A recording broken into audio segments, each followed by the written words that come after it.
안녕 친구들, 돌아온 걸 환영해요.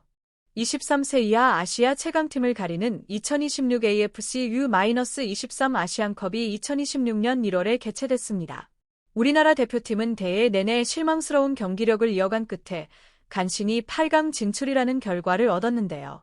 그리고 바로 오늘 새벽 우리 대표팀은 U-23 아시안컵 8강전에서 호주 대표팀이라는 만만치 않은 강적을 상대로 중요한 경기를 치렀습니다.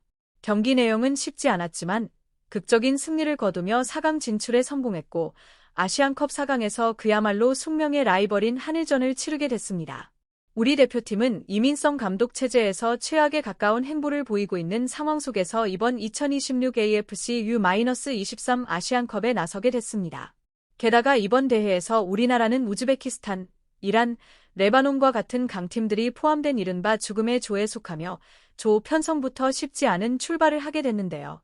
조별리그 1차전에서는 이란 대표팀이라는 만만치 않은 상대를 만나 90분 내내 유효 슈팅이 거의 나오지 않는 답답한 경기 끝에 0대0 무승부를 기록했습니다.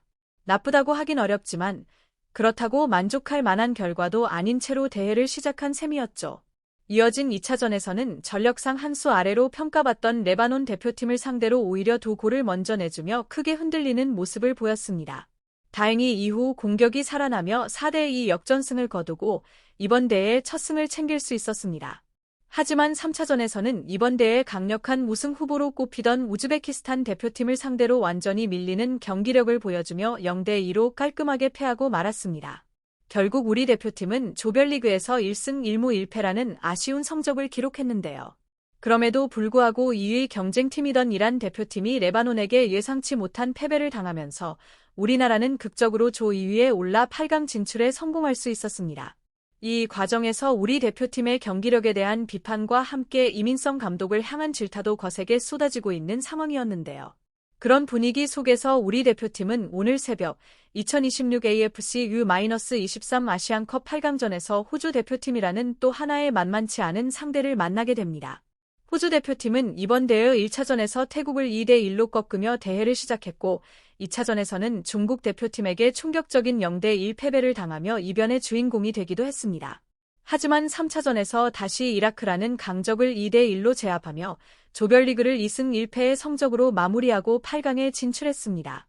중국에게는 패했지만 중국을 제치고 조 1위로 8강에 진출한 호주는 조 2위인 우리나라 대표팀과 맞붙게 됐습니다. 특히 우리 대표팀은 이번 대회 내내 경기력이 좋지 않았고 우즈베키스탄과의 경기에서 피지컬 싸움에 크게 밀리는 모습을 보였기 때문에 냉정하게 봤을 때 이번 경기는 호주 대표팀의 우세가 점쳐지는 경기였습니다. 그럼에도 불구하고 이민성 감독은 이번 8강전에 주축 선수들을 모두 투입하며 사실상 모든 것을 걸었습니다. 그리고 막상 경기가 시작되자 우리나라 대표팀은 예상과는 전혀 다른 말 그대로 대반전의 경기력을 선보였습니다. 호주를 상대로 오히려 주도권을 잡는 모습이었는데요. 전반전 기준 슈팅 수는 5대2, 유효 슈팅은 2대1, 볼 점유율 역시 62대 38로 모든 지표에서 우리 대표팀이 앞서는 놀라운 스탯을 기록했습니다.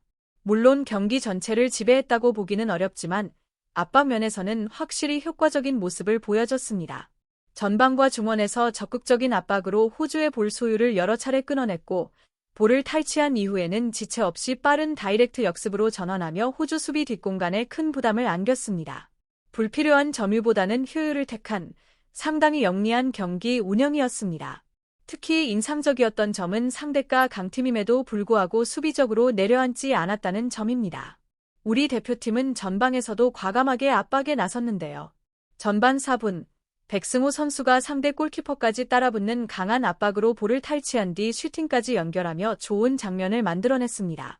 또 전반 중반에는 이건희 선수가 호주의 오른쪽 풀백 시몬스와의 강한 몸싸움에서 밀리지 않고 공을 따내는 등 이전 경기들에서는 보기 어려웠던 투지 넘치는 플레이들이 연이어 나왔습니다.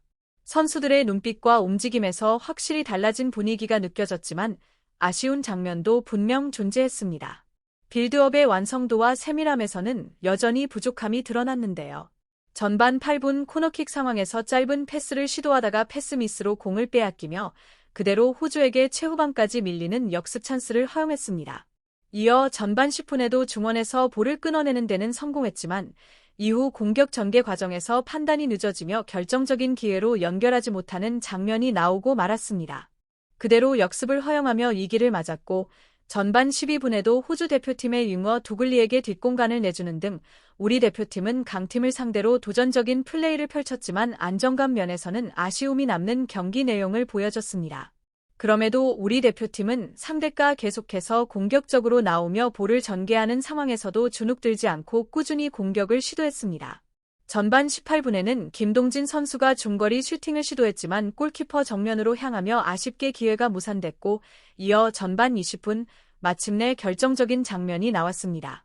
이날 경기 내내 상대 뒷공간을 파고드는 좋은 움직임을 보여주던 백승호 선수가 다시 한번 수비 뒤 공간을 파고든 뒤 골키퍼의 키를 넘기는 환상적인 로빙 슈팅으로 선제골을 터뜨리며 우리나라 대표팀이 호주를 상대로 리드를 잡는 놀라운 상황을 만들어냈습니다.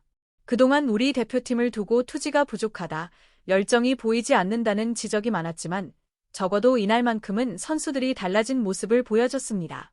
반성을 한 듯 이전과는 확연히 다른 도전적이고 열정적인 축구를 펼쳤습니다. 하지만 득점 이후 우리 대표팀은 다시 한번 밀리는 흐름을 보이며 호주에게 여러 차례 위기를 허용하게 됩니다. 특히 전반 37분 페널티 박스 안에서 파울을 범하며 페널티킥까지 내주는 상황이 발생했는데요.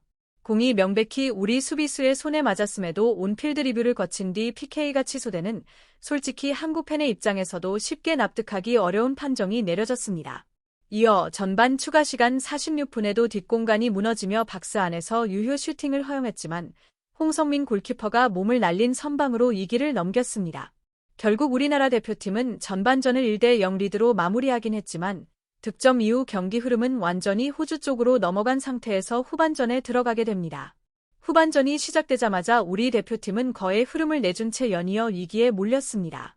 후반 1분 만에 박스 안에서 둘이 선수에게 헤더 찬스를 허용했지만 다행히 슈팅이 정확히 맞지 않으며 호주의 결정적인 기회는 무산되고 말았습니다. 공유와 구독, 좋아요.